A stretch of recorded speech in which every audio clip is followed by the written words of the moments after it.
ಇನ್ನು ಕರ್ನಾಟಕದಲ್ಲಿ ಸಾಂಪ್ರದಾಯಿಕವಾಗಿ ದೇಸಿ ಭತ್ತದ ತಳಿಗಳನ್ನು ಈ ಒಂದು ಕೃಷಿ ಪ್ರಾತ್ಯಕ್ಷಿತೆಯಲ್ಲಿ ಬೆಳೆದಿದ್ದಾರೆ. ಸೊ ಅದನ್ನು ಕೂಡ ನಾನು ಒಂದೊಂದಾಗಿ ನಿಮಗೆ ತೋರಿಸ್ತಾ ಹೋಗ್ತೀನಿ. ಸೊ ನೀವೀಗ ಏನು ನೋಡ್ತಾ ಇದ್ದೀರಾ, ಈ ಒಂದು ಭತ್ತದ ತಳಿ ಹೆಸರು ಹೊಳೆ ಸಾಲು ಚಪ್ಪಿಗ ಅಂತಂದ್ಬಿಟ್ಟು. ಸೊ ಇದನ್ನು ಪುರಿ ಮಾಡಲು ಉಪಯೋಗಿಸ್ತಾರೆ ಅಂತ ಇಲ್ಲಿ ಬರೆದಿದ್ದಾರೆ. ಇನ್ನು ಮುಂದೆ ಹೋದಂತೆ ನಮ್ಮ ಕಣ್ಣಿಗೆ ಮತ್ತೊಂದು ಭತ್ತದ ತಳಿ ಕಾಣಿಸುತ್ತೆ. ಇದು ಬಂದ್ಬಿಟ್ಟು ಗಮನದ ಭತ್ತ ಅಂತಂದ್ಬಿಟ್ಟು, ಅಂದರೆ ಸ್ವಲ್ಪ ಫ್ರಾಗ್ರೆನ್ಸ್ ಎಲ್ಲ ಇರುತ್ತೆ. ಸೊ ಹೆಚ್ಚಾಗಿ ಮಳೆ ಬೀಳುವ ಒಂದು ಗುಡ್ಡಗಾಡು ಪ್ರದೇಶದಲ್ಲಿ ಈ ಒಂದು ಭತ್ತವನ್ನು ಬೆಳೀತಾರೆ. ಇನ್ನು ಮುಂದೆ ಹೋದಂತೆ ನಮ್ಮ ಕಣ್ಣಿಗೆ ಮತ್ತೊಂದು ಭತ್ತ ಕಾಣಿಸುತ್ತೆ, ಕರಿ ಜಡ್ಡು ಅಂತಂದ್ಬಿಟ್ಟು. ನೀವು ನೋಡ್ತಾ ಇರ್ಬೋದು ಕಪ್ಪು ಬಣ್ಣ ಇರ್ತಕ್ಕಂಥ ಈ ಒಂದು ಭತ್ತದ ತಳಿ. ಇದನ್ನು ಸಹ ಪುರಿ ಮಾಡಲು ಬಳಸ್ತಾರೆ. ಸೊ ಇದೆಲ್ಲ ಕರ್ನಾಟಕದ ಸಾಂಪ್ರದಾಯಿಕ ಭತ್ತದ ತಳಿಗಳು. ಇನ್ನು ಮುಂದೆ ಹೋದಂತೆ ಮತ್ತೊಂದು ತಳಿ ಕಜ್ಜೆ ಜಾಯ ಅಂತಂದ್ಬಿಟ್ಟು. ಸೊ ಇದು ಸಹ ಸಾಂಪ್ರದಾಯಿಕ ಬೆಳೆ. ಸೊ ಇದರಲ್ಲಿ ಹೆಚ್ಚಾಗಿ ಕ್ಯಾಲ್ಶಿಯಂ ಮೆಗ್ನೀಷಿಯಂ ಇರೋದ್ರಿಂದ ಸೊ ಒಂದು ಆರೋಗ್ಯಕರವಾದಂಥ ಒಂದು ಭತ್ತದ ತಳಿ ಅಂತ ಹೇಳ್ಬೋದು. ಸೊ ಇನ್ನು ಮತ್ತೊಂದು ತಳಿ ಮುಳ್ಳಾರೆ ಅಂತಂದ್ಬಿಟ್ಟು. ಸೊ ಮುಳ್ಳಾರೆ ಸಹ ಅತಿ ಹೆಚ್ಚಾಗಿ ಕಬ್ಬಿಣದ ಅಂಶ, ಮ್ಯಾಗ್ನೀಷಿಯಂ, ಸೊ ಸತುವಿನ ಅಂಶ ಹೊಂದಿರತಕ್ಕಂಥ ಈ ಒಂದು ಮುಳ್ಳಾರೆ ಭತ್ತದ ತಳಿ. ಇದು ಸಹ ನಮ್ಮ ಸಾಂಪ್ರದಾಯಿಕ ಭತ್ತದ ತಳಿ ಅಂತಲೇ ಹೇಳ್ಬೋದು. ಇನ್ನೊಂದು ನಾಗಾ ಭತ್ತ ಅಂತಂದ್ಬಿಟ್ಟು. ಸೊ ಉತ್ತಮ ಗುಣಮಟ್ಟ ಕಾಣಿಸ್ತಾ ಇದೆ. ಸೊ ಒಂದು ಕ್ವಾಲಿಟಿ ಭತ್ತದ ತಳಿ ಅಂತಲೇ ಹೇಳ್ಬೋದು. ಮತ್ತು ಬೇಗ ರ್ಯಾಪಿಡ್ ಗ್ರೋತ್, ಅಂದರೆ ತ್ವರಿತವಾಗಿ ಬೆಳೆಯುತ್ತೆ. ಹಾಗೆ ಮುಂದೆ ಹೋದಂತೆ ಮತ್ತೊಂದು ಭತ್ತದ ತಳಿ ನಮಗೆ ಕಾಣಿಸುತ್ತೆ. ಈ ಒಂದು ಭತ್ತದ ತಳಿ ಹೆಸರು ರಾಜ ಕೈಮೆ ಅಂತಂದ್ಬಿಟ್ಟು.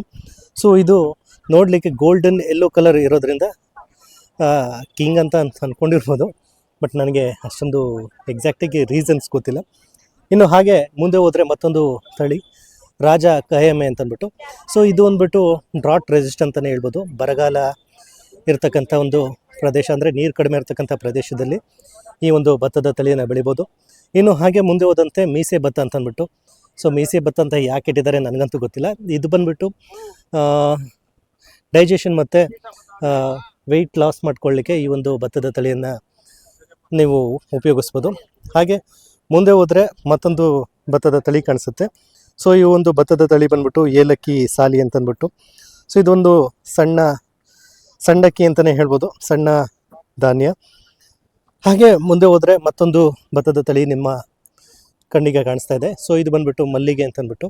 ಸೊ ಇದು ಬಂದ್ಬಿಟ್ಟು ಟೆಕ್ಸ್ಚರ್ ಬಂದ್ಬಿಟ್ಟು ಸ್ವಲ್ಪ ಸಾಫ್ಟಾಗಿದೆ ಮತ್ತು ಸೌಮ್ಯ ಪರಿಮಳವನ್ನು ಹೊಂದುತ್ತೆ ಅಂತ ಬರೆದಿದ್ದಾರೆ. ಅಂದರೆ ಸ್ವಲ್ಪ ಫ್ರಾಗ್ರೆನ್ಸ್, ಅಂದರೆ ಗಮಲದ ಅಕ್ಕಿ ಅಂತಲೇ ಹೇಳ್ಬೋದು.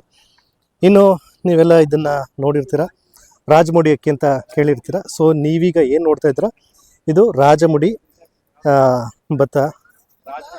ಸೊ ಇದು ಬಂದ್ಬಿಟ್ಟು ಹೆಚ್ಚಿನ ಗ್ಲೈಸೆಮಿಕ್ ಸೂಚ್ಯಂಕವನ್ನು ಹೊಂದಿದೆ, ಕಡಿಮೆ ಫೈಬರ್ ಅಂಶ ಇದೆ ಅಂತ ಇಲ್ಲಿ ಬರೆದಿದ್ದಾರೆ.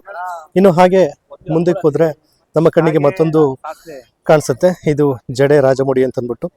ಸೊ ಇದು ಬಂದ್ಬಿಟ್ಟು ಕೆಂಪಕ್ಕಿ, ಅಂದರೆ ಸ್ವಲ್ಪ ಒಳಗಡೆ ಕೆಂಪಾಗಿರುತ್ತೆ, ಉತ್ತಮ ನಾರಿನಾಂಶವನ್ನು ಕೂಡಿರ್ತಕ್ಕಂಥ ಒಂದು ಭತ್ತದ ತಳಿ.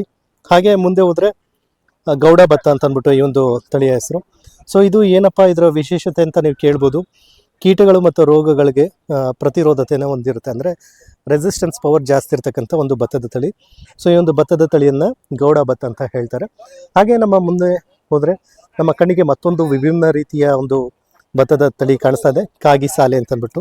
ಸೊ ಕಾಗಿ ಸಾಲೆ ಬಂದ್ಬಿಟ್ಟು ಗುಡ್ಡಗಾಡು ಮತ್ತು ಏನು ನಮ್ಮ ಕರಾವಳಿ ಭಾಗದಲ್ಲಿ ಸೊ ಈ ಒಂದು ಭತ್ತವನ್ನು ಬೆಳೀತಾರೆ. ಹಾಗೆ ಮುಂದೆ ಹೋದರೆ ನಮ್ಮ ಕಣ್ಣಿಗೆ ಮತ್ತೊಂದು ವಿಶಿಷ್ಟವಾದಂಥ ಭತ್ತದ ತಳಿ ಕಾಣಿಸುತ್ತೆ. ಸೊ ಇದು ಬಂದ್ಬಿಟ್ಟು ಕರಿಗ ಜವಿಲಿ ಅಂತಂದ್ಬಿಟ್ಟು. ಸೊ ಇದು ಸಹ ಒಂದು ಸಾಂಪ್ರದಾಯಿಕವಾದಂಥ ಒಂದು ಭತ್ತದ ತಳಿ ಅಂತಲೇ ಹೇಳ್ಬೋದು. ಸ್ವಲ್ಪ ನೋಡಲಿಕ್ಕೆ ಕಪ್ಪಾಗಿ ಕಾಣಿಸುತ್ತೆ.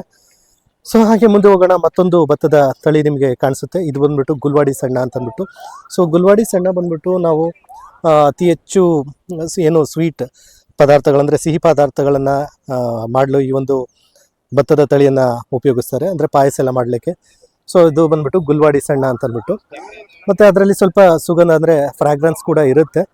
ಹಾಗೆ ಮುಂದೆ ಹೋದಾಗ ನಮ್ಮ ಕಣ್ಣಿಗೆ ಮತ್ತೊಂದು ಕಾಣಿಸುತ್ತೆ, ಇದು ಮೈಸೂರು ಸಣ್ಣ ಅಂತ. ಇದು ಸಾಮಾನ್ಯವಾಗಿ ನಮ್ಮ ಮೈಸೂರು ಭಾಗದಲ್ಲಿ ಸಣ್ಣಕ್ಕಿ ಅಂತ ಏನು ಹೇಳ್ತೀವಿ, ಸೊ ಅದು ಬಂದ್ಬಿಟ್ಟು ಮೈಸೂರು ಸಣ್ಣ ಅಂತಂದ್ಬಿಟ್ಟು.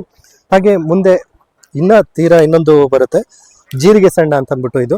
ಸೊ ನೀವು ನೋಡ್ತಾ ಇರ್ಬೋದು, ನೋಡಲಿಕ್ಕೆ ಸ್ವಲ್ಪ ಜೀರಿಗೆ ಬಣ್ಣ ಥರನೇ ಇದೆ, ಬಟ್ ಜೀರಿಗೆ ಇಲ್ಲ. ಸೊ ಹಾಗೆ ಮುಂದೆ ಹೋದರೆ ಮತ್ತೊಂದು ಜೀರಿಗೆ ಸಣ್ಣದಲ್ಲೇ ಮತ್ತೊಂದು ತಳಿಯನ್ನು ನೀವು ನೋಡ್ಬೋದು. ಸೊ ಇದು ಸಹ ನೋಡಲಿಕ್ಕೆ ಸ್ವಲ್ಪ ಬ್ಲ್ಯಾಕ್ ಆಗಿ ಕಾಣಿಸ್ತಾ ಇದೆ, ಬಟ್ ಇದು ಸಹ ಒಂದು ಹಗುರವಾದಂಥ ಸುಲಭವಾಗಿ ಡೈಜೆಸ್ಟ್ ಆಗುವಂಥ ಒಂದು ಭತ್ತದ ತಳಿ. ಸೊ ಇದು ಜೀರಿಗೆ ಸಣ್ಣ ಅಂತ ಅಂದ್ಬಿಟ್ಟು. ಹಾಗೆ ನಾವು ಮುಂದೆ ಹೋದರೆ ಮತ್ತೊಂದು ತಳಿ ನಮ್ಮ ಕಣ್ಣಿಗೆ ಕಾಣಿಸುತ್ತೆ. ಇದು ಬಂದ್ಬಿಟ್ಟು HMT. ಸೊ ಇದು ಬಂದ್ಬಿಟ್ಟು ಒಂದು ಹೈ ಕ್ವಾಲಿಟಿ ರೈಸ್ ಬ್ರೀಡ್ ಅಂತಲೇ ಹೇಳ್ಬೋದು. ಹಾಗೆ ಇದು ಕಡಿಮೆ ಗ್ಲಿಸಮಿಕ್ ಸೂಚಕವನ್ನು ಹೊಂದಿರತಕ್ಕಂಥ ಒಂದು ಭತ್ತದ ತಳಿ. ಹಾಗೆ ಮುಂದೆ ಹೋದರೆ ಮತ್ತೊಂದು ತಳಿ ನಮ್ಮ ಕಣ್ಣಿಗೆ ಕಾಣಿಸುತ್ತೆ. ಇದು ಗಂಧಸಾಲೆ ಭತ್ತ ಅಂತ ನೋಡಿರ್ಬೋದು ನೀವು. ಗಂಧಸಾಲೆ